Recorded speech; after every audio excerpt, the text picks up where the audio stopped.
Takže čaute, moje meno je Stano a som z kanálu Easy World a toto je už tretí diel z našej série, kde som bol na Kube.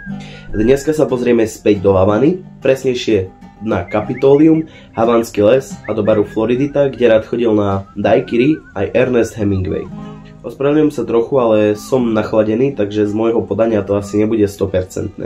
Ale za mnou si môžete pozrieť druhé video, ktoré nemalo až tak zhliadnutí, takže ak vás zaujíma to, čo je za mnou, bežte tu nahore niekde do karty, tu alebo tu, neviem teraz, tam máte ďalšie video. Takže vyberáme si ten najkrajší a najrúžovejší a najgičovejší veterán a pomaly do nich nasadáme a ako konvoj viacerých veteránov sa pomaly poberáme na našu okružnú cestu Havanou. Prehliadka začína od nášho hotela, ktorý je Rock Presidente. Pokračujeme smer námestie Revolúcie. Okolo námestia Revolúcie iba prechádzame a poberáme sa cez štvrť Nové Vedado, kde sa nachádza taktiež aj Národné divadlo Kuby, čiže Teatr Nacional de Cuba. Nachádza sa tu aj Havanská zoo. Naša prvá zastávka bola v Havanskom lese. Havanský les je niečo také ako v New Yorku Central Park, čiže ráta sa to za pľúca daného mesta.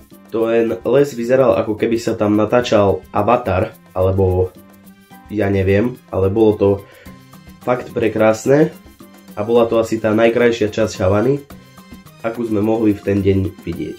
Takže keď sme nastúpili naspäť do veteránov, tak sme sa pobrali naspäť do centra Havany. Prechádzali sme cez promenádu Malecón, kde sa nachádza aj náš hotel a je to zároveň aj najdlhšia promenáda na Kube alebo v Havane. Prešli sme cez moderné, ale aj tie chudobnejšie časti Havany a s benzínom na Kube, keďže to je nevídané, že tak veľa aut ide naraz a tak veľa veteránov, tak oni to majú s benzínom tak, že oni na benzín stoja možno aj 5 hodín denne, aby si mohli natankovať ich danú čiastku a aby sa potom mohli pobrať ďalej. Pretože pri našom hoteli bolo taktiež benzínka, kde si mohli kúpiť benzín. Ten benzín je na prídel, dá sa povedať, pretože keď sa minie ten lacný benzín, potom už je len ten drahý benzín a ten nikto nechcel, pretože na neho nemajú peniaze. Tu vám hodím niekde fotku, koľko stál toľko litrov za toľko pesos, čož je toľko eur. Je to zvláštne, že v tak chudobnej krajine majú tak lacný benzín, ale majú dobré vzťahy s Ruskom, čiže asi Rusko bude najväčší dodávateľ ropy alebo už samotného benzínu. Po tejto prehliadke centrom Havany sme sa dostali až ku samotnému Kapitoliu, čo sa dá povedať, že je taká najznámejšia časť Havany a možno aj celej Kuby, pretože keď sa niekomu povie Kuba, všetkým hneď napadnú cigári, rum a tak Kapitolio vo väčšom prípade. Výstavba Kapitolia začala v roku 1926 do roku 1927 a architektom bol Eugenio Raineri Piedra. Pôvodne slúžil ako sídlo kubanského parlamentu, ale po revolúcii v roku 1959 ho nahradila budova v Plaza de la Revolución. Od roku 2018 opäť slúži ako sídlo kubanského národného zhromaždenia. Kupola je jedných z najväčších na svete a je viditeľná z rôznych častí mesta. V budove sa nachádza diamant vložený do podlahy priamo pod kupolou. Kedysi označoval kilometr 0 kubanských ciest. Dnes slúži ako časť univerzity. Pred Kapitoliom sa taktiež nachádzajú aj dve sochy, jedna napravo schodiska a druhá na ľavo schodiska. A tie dve sochy zvýrazňujú.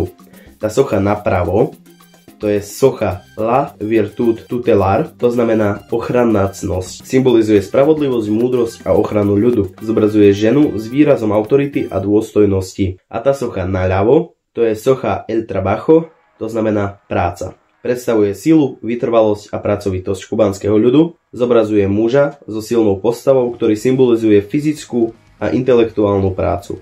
Dočítal som sa, že ak sa pozrieme na Kapitolium kubánske a na Kapitol, ktorý sa nachádza v hlavných štátoch USA, tak je to podobné. A je to kvôli tomu, že vo čase výstavby Kapitolia, čo je ten rok 1926, mala Kuba s Washingtonom veľmi dobré vzťahy, tým pádom od Ameriky prišli nejaké tie dotácie a Kubáncom sa zapáčil ten americký štýl, tak postavili Kapitolium. Na štýl USA. Taktiež, keď by ste sa prešli po nejakých opustenejších častiach Havany, zistíte, že ulice sú veľmi, veľmi podobné tým, ako sú v USA. Okolo Kapitolia sme sa pomaly pobrali do nedalekej čínskej štvrte, kde sa nachádza veľmi veľa zaujímavých vecí, tak sa na nich poďme pozrieť. Na zábere môžete vidieť kubanský supermarket. Je to len stan, dá sa povedať, ale dnu sú normálne regály a všetko, čo by ste si želali od Kuby. Napríklad nejaké tie základné potraviny ako zemiaky, mlieko, voda a všetko ostatné. Nebola to zas, povedzme si pravdu, tá najporiadku milovnejšia časť Havany, keďže tam bol asi najväčší neporiadok, aký sme mohli v Havane vidieť. Takže teraz sa za mnou zaplo aj prvé video, takže keď ste ho nevideli, môžete si ho pozrieť tu alebo tu, neviem teraz kde. Takže na Kube taktiež funguje aj obchod na prídel, to znamená, že vy máte takú vašu kartičku, s ktorou prídete do obchodu. On vám tam každý deň podpíše a vydá vám vaše potraviny, napríklad 2 žemle, mlieko alebo voda, keďže voda na Kube nie je pitná. A sú z nej, dá sa povedať, črevné problémy ako pri faraónovej pomste v Egypte. A preto sme tam pili viac menej tie drinky, ale do tých drinkov dávali ľad z tej nepitnej vody. Keď beriete nákup napríklad susedovi, tak vám to podpíšu do inej kolónky, aby ste si to nemohli vziať vy, ale je to opatrené, že sused dostane to, čo má. Napríklad keď je chorý, nemôže si preto ísť, tak poprosí vás a vy mu to zoberiete. Po ceste sme mali taktiež obchod so suvenírmi, kde sa nachádzala táto divná socha, no všetky tie sochy boli nejak zvláštne, ale táto bola najzvláštnejšia. To je socha na poctu rituálu, ktorý na Kube robia. To znamená, že si dajú na nohy ťažké kamene, taktiež si dajú na chrbát ťažké kamene a vlečú sa po zemi ako had alebo nejaká jašterica. A potom sú celí doraňaní a každý vie, že prešiel tým rituálom asi očistý alebo neviem, nevyznám sa veľmi do toho. Na ceste taktiež ponúkajú aj ovocie ako banány, mandarinky, jablka, papája, marakuja a všetko predávajú na ulici. Taktiež tam predávajú aj zelené banány, ktoré nechutia vôbec ako tie žlté, ale keď ich vypražíte a osolíte, tak chutia ako čipsy a čo veľmi často sa dávajú k jedlám ako prílohy. Napríklad k mäsu dostanete ryžu a práve tento banán. Ten banán budete môcť vidieť ešte v ďalších videách. Obchody s fejkovým oblečením tam boli celkom dosť častou vecou, pretože sme boli v čínskej štvrti, ale zaujímavé bolo, že tam nebolo veľa Aziatov, ktorí by to predávali, ale boli to černoši.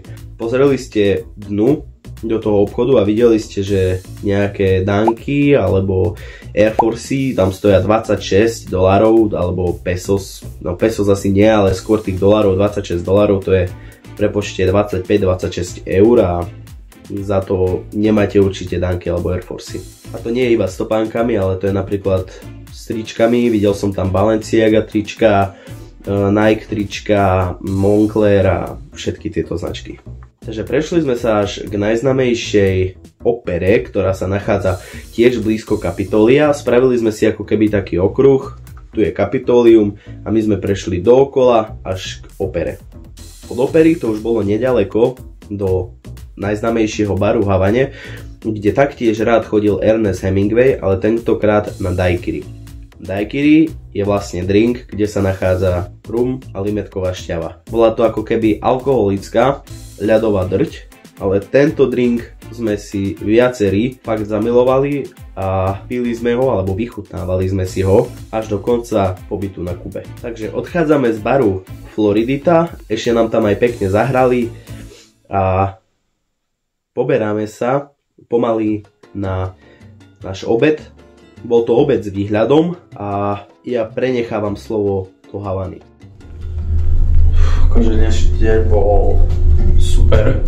Som síce unavený, ale akože ste mohli vidieť ten obed, ako bol dosť dobrý. A teraz si idem poležať na izbu a potom večer ideme na Buena Vista Social Club, takže snáď ešte budú nejaké zábery. Takže výhľad z hotela z 9. poschodia z izby máme celkom v pohode, len akože trochu komplikovanejšie sa otvára to okno, lebo jedno, druhé už je hore, otvoriť. Tak, a čakali by ste, že k sebe, ne? Lebo sme zvyknutí z Európy, že k sebe. Ale je to od seba a musíte zatlačiť a máte pocit, že to okno ide vypadnúť. A potom druhé okno sa otvára tu na z boku. A tiež musíte potlačiť. Ale ináč akože výhľad parádny. Výška tiež v pohode. Potom je tu ešte jedna taká značka. Montero.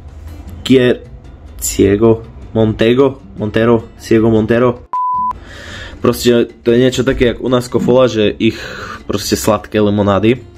Kubánske. A toto sme dostali včera na tej Tropikáne.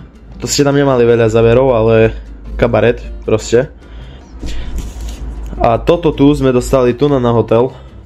A nie je to vôbec zlé. Je to jugo de piña. Čiže agua de piña, takže ananásová voda, ale fakt to chutí jak ananás, takže je to dobré. Takže a pomaly sa môžeme presúvať na náš večerný program, čo bol koncert Buena Vista Social Club. Ak neviete, čo je Buena Vista Social Club, tak je to najznámejšia kubánska kapela, ktorá naspievala hity ako Guantanamera alebo Čak Čak.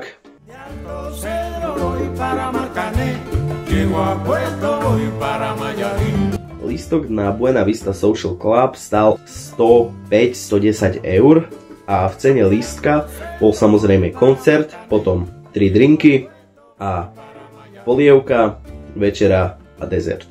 Drinkov tam mali na výber fakt asi tak 50, ale ja som si aj tak vždycky dával mojito, pretože to mi asi najviac chutilo. Bol tam aj posledný pôvodný člen Buena Vista Social Clubu, ktorý uvádzal, aká pesnička pôjde, mali tam rôznych hostí a malo to veľmi príjemnú atmosféru. Keď zistili, že sme tam prišli aj my z Česka a Slovenska, tak tam pustili aj českú skladbu.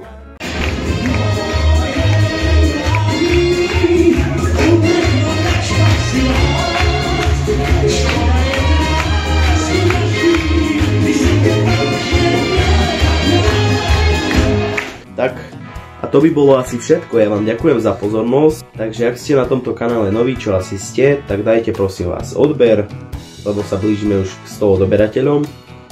Po 100 odberateľoch začnem natáčať aj videá z reálneho života, nie len ako sedím tu a rozprávam vám. A na budúce sa pozrieme, ako sme boli na krokodílovej farme, ako sme ochutnali krokodíla. A bol to zároveň aj štedrý deň, takže ako oni oslavujú štedrý deň na Kube. Čaute.